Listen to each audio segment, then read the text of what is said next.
ये फाद को पकड़ा दें, फाद या बॉयज को पकड़ाओ, ये आपस में डिस्ट्रीब्यूट कर लेते हैं।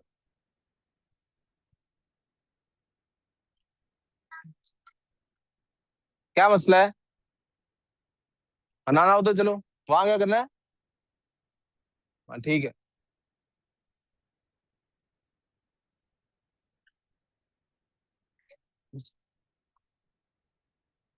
किसी एक को दे दो ना, वो एक रख के आगे डिस्ट्रीब्यूट करता जाएगा। चलिए बेटे प्लीज आप तवज्जो कीजिएगा, बिस्मिल्लाहिर्रहमानिर्रहीम। कल हमने सब्जेक्ट वर्ब एग्रीमेंट डिस्कस किया था, आज कुछ वर्ब से रिलेटेड बातें हैं। सबसे पहले मैं वर्ब के बारे में आपको ये वाजे करना चाहता हूं कि आप जो वर्ब के बारे में आज तक सुनते समझते आए हैं, वर्ब की वो बात इनकम्प्लीट है, दैट इज इनकम्प्लीट। वर्ब क्या होता है? जी बच्चों, कौन बच्चा बताएगा वर्ब क्या होता है? वर्ब के लिए अभी भाई साहब कह रहे हैं सर, वर्ब वर्ब किसी काम को कहते हैं, और आमतौर पे अंग्रेजी में कहते हैं कि वर्ब एक एक्शन वर्ड है। ठीक है, अभी तक तवज्जो। ये बात अधूरी है, अगर इसको गलत नहीं कहना तो कम से कम अधूरा कह लीजिए। कैसे? I like my students. I like my students, इसके अंदर ये जो लाइक वर्ड है, ये क्या है? वर्ब। जरा मुझे बताएं इसमें एक्शन क्या हो रहा है? जी बेटे, जी दो। लाइक एक्शन है, एक्शन ना तो डिस्क्राइब करें ना, how it is an action. बेटे आपकी क्लास नहीं है खुजामा, फोन बंद करके बैठना है थोड़ी देर तक, नहीं तो बैठ जाके बैठ। मुझे आवाज ना आपकी है। लाइक फीलिंग, तो इसका मतलब है लाइक कोई एक्शन तो ना होगा ना। आपने तो डिफाइन किया है कि जो लाइक होता है वो वर्ब होता है। या आप लोगों ने 10 मिनट में आ भी जाना है, मैंने 10 मिनट की सिर्फ इंग्लिश की क्लास है, मैथ से शुरू। आप लोगों ने कहा कि वर्ब तो एक्शन वर्ड होता है, और एक्शन वर्ड होने का मतलब है कि कोई काम होना चाहिए ना। तो अगर आपकी डेफिनेशन ठीक है तो लाइक को तो वर्ब नहीं होना चाहिए। इसका मतलब है आपकी डेफिनेशन इनकम्प्लीट है। दरअसल वर्ब बेटे दो टाइप्स के होते हैं। एक को हम वर्ब को कहते हैं डायनेमिक वर्ब। उमर साहब, आवाज बंद और काम पे ध्यान। एक को हम कहते हैं डायनेमिक वर्ब, और दूसरे को बेटे कहते हैं स्टेटिव वर्ब। जो डायनेमिक वर्ब होता है बेटे, ये होता है जो एक्शन वर्ड होता है, और जो स्टेटिव होता है बेटे, ये स्टेट ऑफ माइंड शो करता है।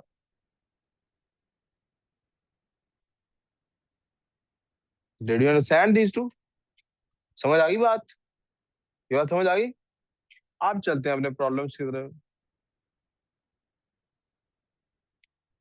वर्ब्स के पार्ट में आप लोगों से जो गलती होती है, बुनियादी तौर पे वो गलती ये नहीं होती कि आपको वर्ब आइडेंटिफाई नहीं करना आता।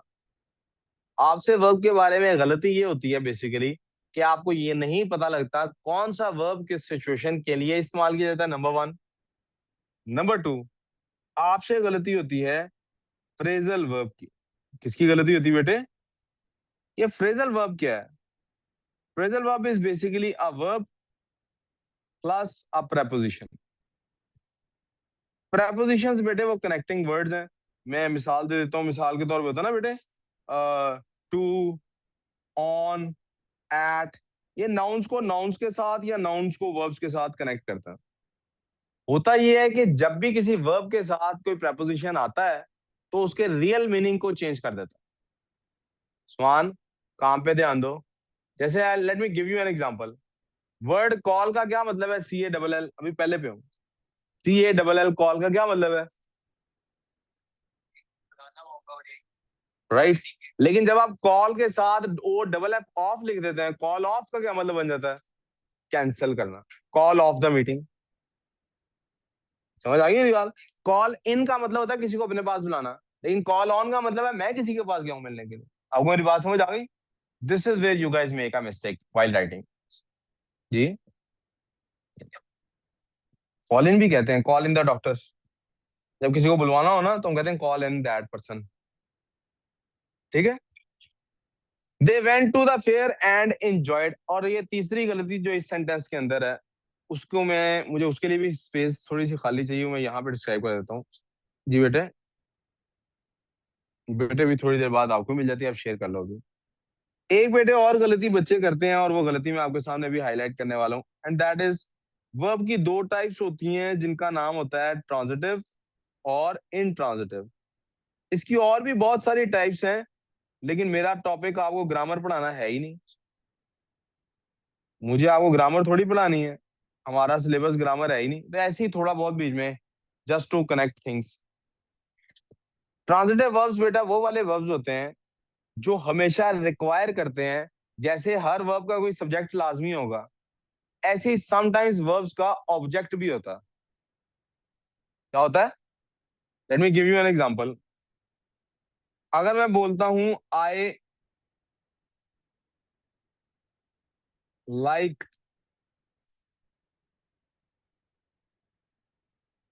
और यहां रुक जाता हूं, तो क्या आपके दिमाग ये कहता है there should be something more here to complete the sentence? I have to tell you what did I like. I liked the match.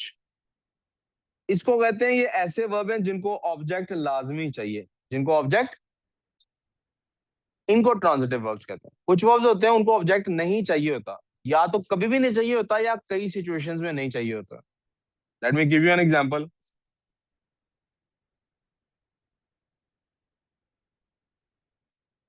I ran, मैं भागा। कोई चाहिए उसको आगे पर, इनको इंट्रांजिटिव वर्ब्स कहते हैं। कोई कंफ्यूजन?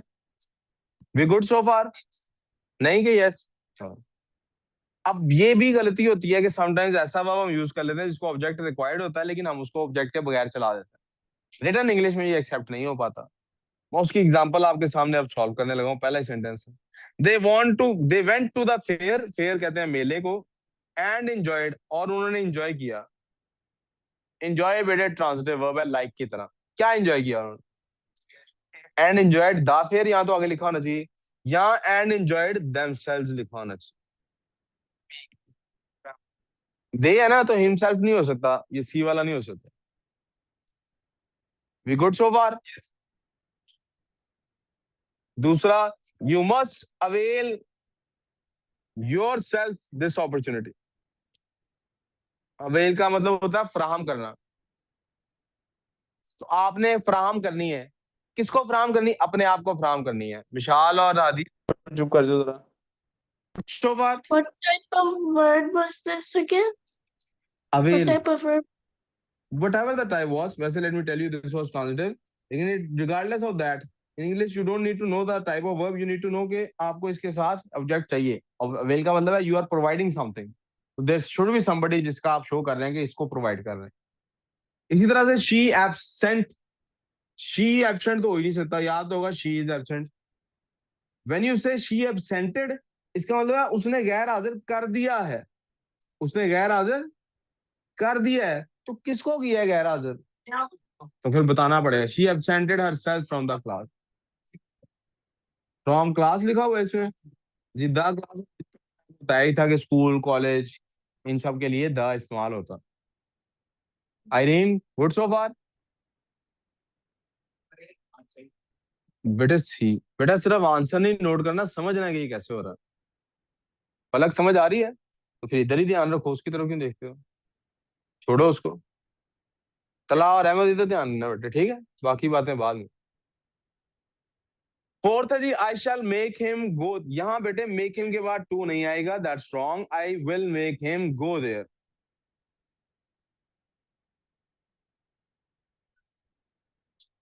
फाइव है जी, ये फाइव वाला आपको रट्टा मारना है। क्या रट्टा मारना है? हैड के बाद जब भी लफ्ज बेटर आएगा, तो इसके बाद हमेशा वर्ब की फर्स्ट फॉर्म आएगी। If there is had plus better, there will always be first form of verb. So the answer is A. यार आप प्लीज, यार को मसला है आप तीनों को,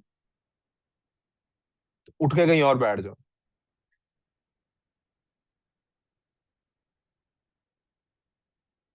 6, I regard him as my brother।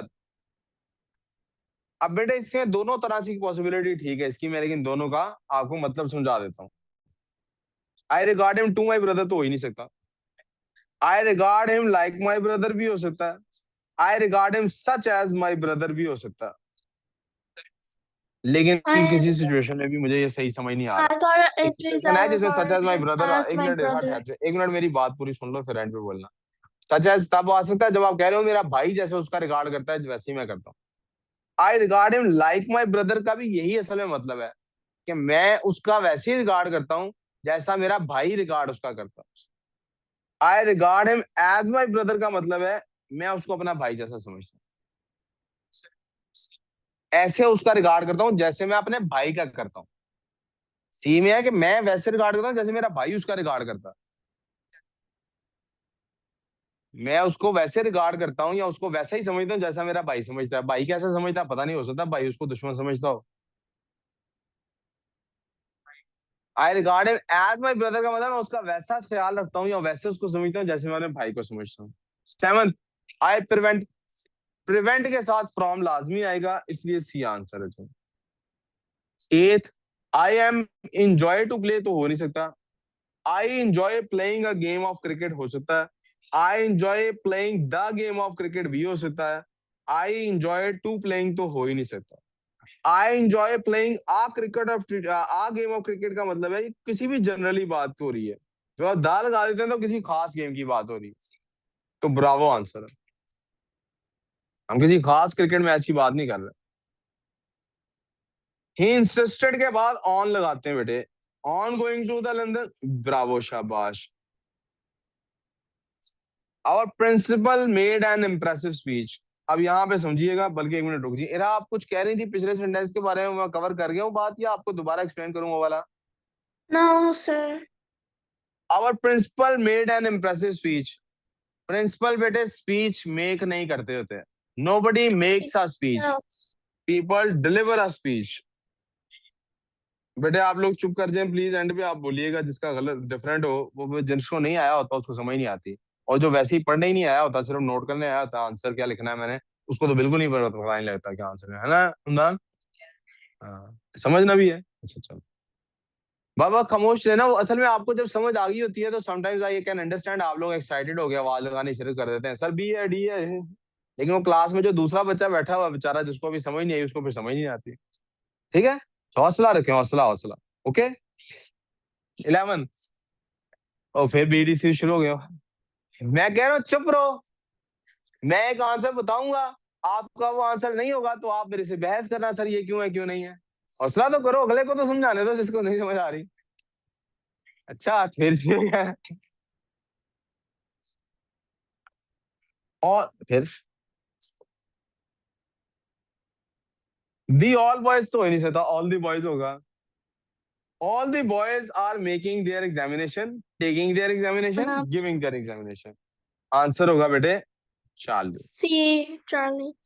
बेटे जो स्टूडेंट होता है वो एग्जाम टेक करता है और जो टीचर होता है वो एग्जाम गिव करता है। इसकी वजह ये है, हमारे यहाँ पाकिस्तानी कल्चर में एग्जाम कहते हैं आंसर शीट को। किसको कहते हैं?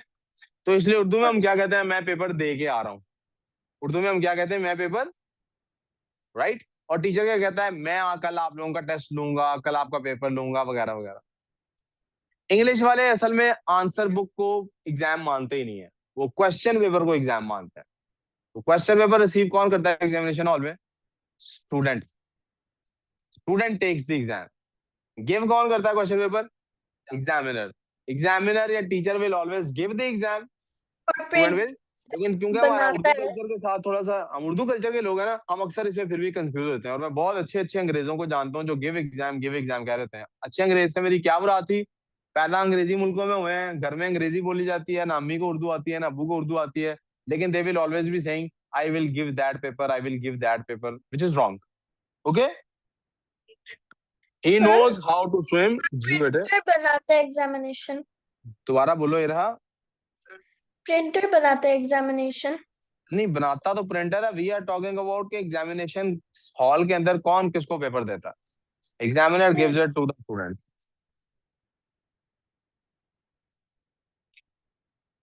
क्वेश्चन नंबर 13, अंदाना आप इधर देखो।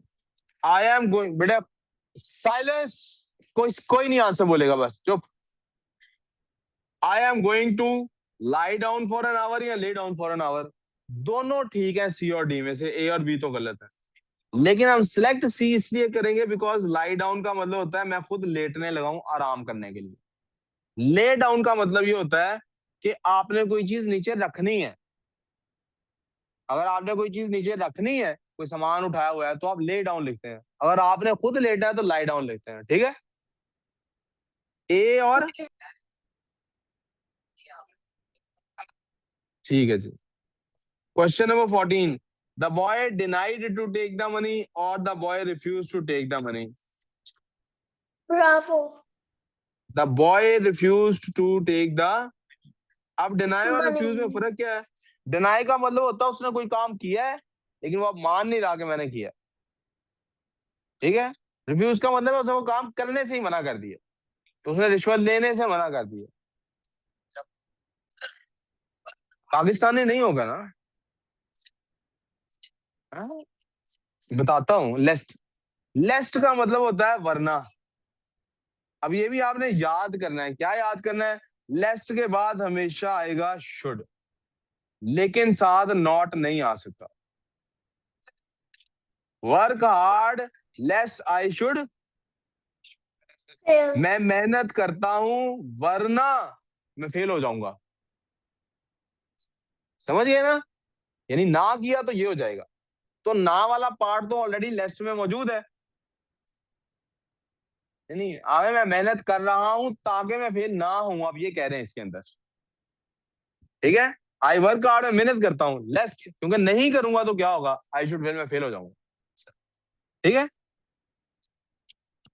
16, अनलेस ही वर्क्स हार्ड, ही है ना सिंगुलर है, वर्क्स आएगा।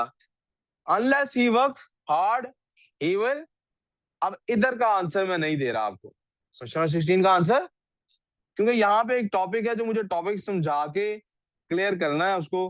अगले कहीं पे ये वाला इस्तेमाल हुआ है? नहीं इस्तेमाल हुआ, इसलिए सेंटेंस नंबर 17 पे जा रहे हैं। मैं 16 स्किप कर रहा हूँ, कल का एक टॉपिक पढ़ा के फिर 16 कराऊंगा, ओके।